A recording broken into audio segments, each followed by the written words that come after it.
The film begins when Barry Allan is about to leave for work. He takes the time to stop by a shop to buy a sandwich for breakfast. It wasn't long before he got word from Alfred that there had been an incident at a hospital in Gotham City, dozens of miles away. Barry, who was already in the flash mode, immediately rushed to Gotham City. Sure enough, when he got there was chaos, where half of the hospital building almost collapsed and caused a dog, several babies, and a nurse to fall from the upper floors of the building, and with his superpowers, the Flash managed to save them. On the other hand, Bruce Wayne is seen in Batman mode chasing a group of muggers, who managed to take the serum-destroying serum. After going through a scene that was quite adrenaline-pumping, Batman finally managed to catch the robber boss, with a little help from Diana Prince, with her Wonder Woman mode. Sorry I'm late. I developed this all-powerful persona. After the incident, Barry Allan is seen visiting his childhood home and reminiscing about the good times he had while living with his parents Nora and Henry. Previously, his father, Henry, was imprisoned because he was accused of killing his mother, Nora. In a frenzy of grief and overcome by his emotions, Barry accidentally uses the Speed Force to travel back in time. Barry then tells this to Bruce and shares his idea that he intends to travel back in time one more time. The reason? Because he wanted to fix something that he considered a mistake in his life. Namely, the death of his mother, Nora, which makes his father imprisoned. Bruce, who heard Barry's idea, then warned him not to do this, because if Barry went back to the past and changed what had happened in the past, it is not impossible that it will cause chaos in the future, which is currently running properly. But not Barry Allan if you want to listen to advice. Despite Bruce Wayne's advice, and despite Bruce's warnings that time travel could have unintended consequences, Barry sticks to his plan to return to the past. Barry again travels back in time, to the day his mother, Nora, died, and Barry also plans to prevent that. Barry also managed to do it according to plan, but when Barry was about to return to the present, he was suddenly attacked by aliens, which knocked him out of the Speed Force and ended in 2013, where his mother is still alive, and his father is fine. It was then that Barry met his younger self and realized that it would be the day he would gain his superpowers, and to get his superpowers, Barry and his younger self traveled to the place where he later got his superpower. Barry then forced the 2013 Barry to be struck by lightning to recreate the accident that gave him his superpowers. The two Barrys were eventually struck by lightning, but that incident finally made Barry give his superpowers to Barry 2013, and caused Barry to lose his own power. As Barry struggles to train Barry 2013 on how to use his powers properly, they both see a broadcast of General Zod, who is preparing to invade Earth.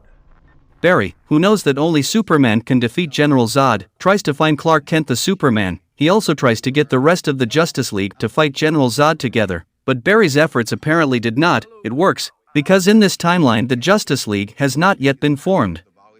This is because the members of the Justice League have yet to meet each other. In addition, currently several other members such as Arthur Curry the Aquaman were never born. Barry and Barry 2013 also travel to Wayne Manor, where Bruce Wayne the Batman lives, hoping to find the Bruce he imagined, but Barry instead finds a different version of Bruce Wayne. An old and retired Bruce Wayne becomes Batman. Then Bruce, who already understood Barry's situation, explained the concept of the multiverse, that using time travel to change the future not only affects events after the change, but can also create a new past. After hearing Bruce's explanation, the two Barrys also explained that at this time there was something that was no less important, namely the threat of destroying the Earth, then asked Bruce to help them find Superman, because only Superman can stop him. After being convinced by Barry, Bruce, who initially didn't care, finally agreed to help them. Using the backdoor connection to NASA on the Bat computer, Barry and Bruce are able to locate a Kryptonian pod that was reportedly found in Siberia. Upon arrival, they find Superman's cousin, Kara, which is then saved by Barry.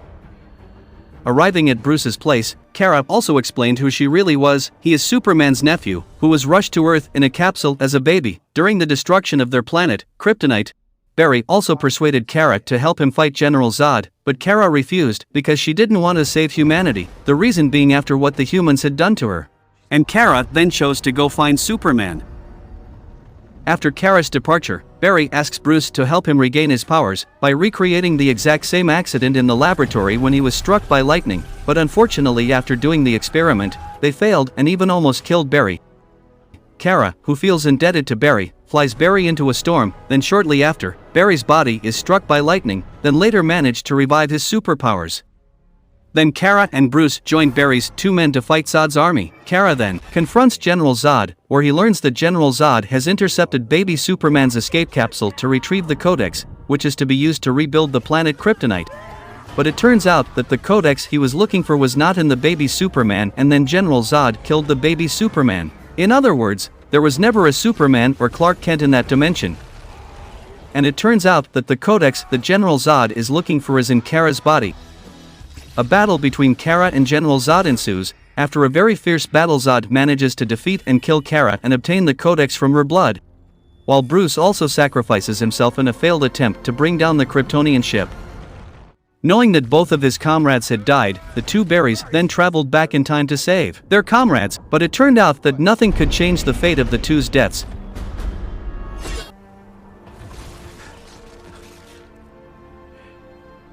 Barry realized that they would not be able to save Kara and Bruce, but Barry 2013 kept trying, repeatedly traveling back in time. But the result was the same, he failed to save Kara and Bruce from death. As Barry 2013 continues to travel, the multiverse begins to rapidly collapse. Finally, the figure of the creature that originally knocked Barry out of the Speed Force appeared. And it turns out that the creature is Barry 2013, in an older version of the future, who still believes he can save his world from Zod and prevent the deaths of Bruce and Kara. Old Barry also explains the paradox of the circle that eventually formed him and his creations. Barry, who feels that all this chaos is the result of his mistake, decides to go back to the time when his mother, Nora, wasn't killed and will restore the timeline. In other words, Barry will allow his mother to be killed. Because with that everything will go as it should in accordance with the prevailing destiny. The older Barry is angered by the plan and tries to kill Barry, but instead stabs Barry 2013, who sacrifices himself to save Barry and erase his future self from the timeline. As a result, Barry undoes the changes he made to the timeline and accepts his mother's death.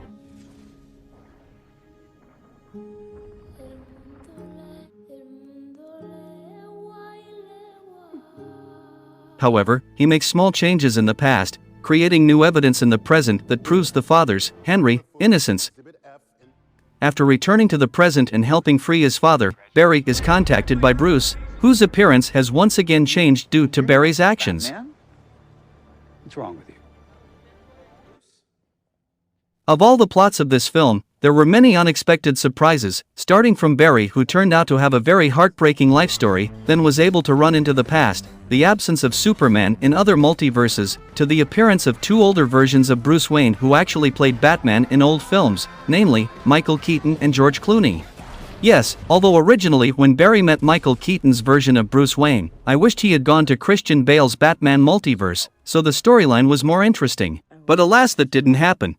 But even though that didn't happen, I was quite amazed when at the end of the film he met Bruce Wayne, who was supposed to be Ben Affleck but turned into George Clooney. That indicates, it turns out, that Barry has not really gotten out of the trouble he made, and also a sign that this film will continue into the next sequel. And hopefully this film will be the opening for even better DCU films.